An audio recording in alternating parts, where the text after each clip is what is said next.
According to Albuquerque Fire Rescue, most fires in the metro are human-caused. But what does it take to find evidence and to charge someone with arson if it was intentional?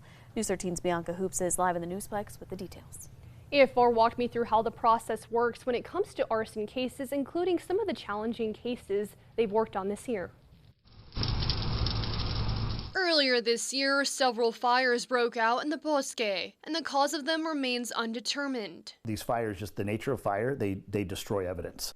Fire investigators believe some of them were intentionally set, but the evidence of who and how remains unclear. It's one of the many cases Albuquerque Fire Rescue says could be human-caused, but finding the suspect can be hard. And if someone is identified, charging them can be complicated.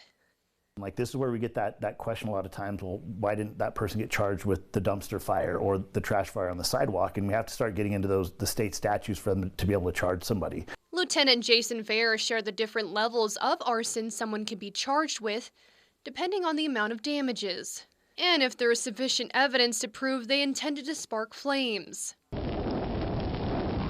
Last month, AFR says Nathan Castillo was caught on video starting a fire at Marshall's, making him their latest suspected arsonist. But the Marshals is a good example of a case where all those pieces fell into place. They're actually able to identify somebody and make an arrest. AFR says the fire caused over $20,000 in damages, classifying it as a second-degree felony. While Castillo has a pending case in court, some suspects of arson don't make it that far in the process to serve time in jail.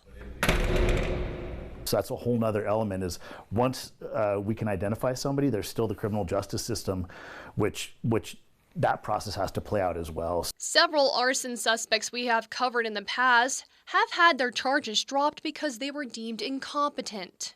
While a lot of fires can be human-caused, AFR says most residential fires are accidental through electrical or household items. But there are cases of negligent arson where someone was reckless. So negligent arson might be a case where somebody didn't intentionally mean to set a building on fire, but it resulted in that. AFR investigators typically handle cases that are on the felony level. An arson felony charge depends on the financial amount of damage, ranging from $500 to $20,000. Back to you. Thanks, Bianca. AFR says they are working on improving public communication by updating posts with fire determinations.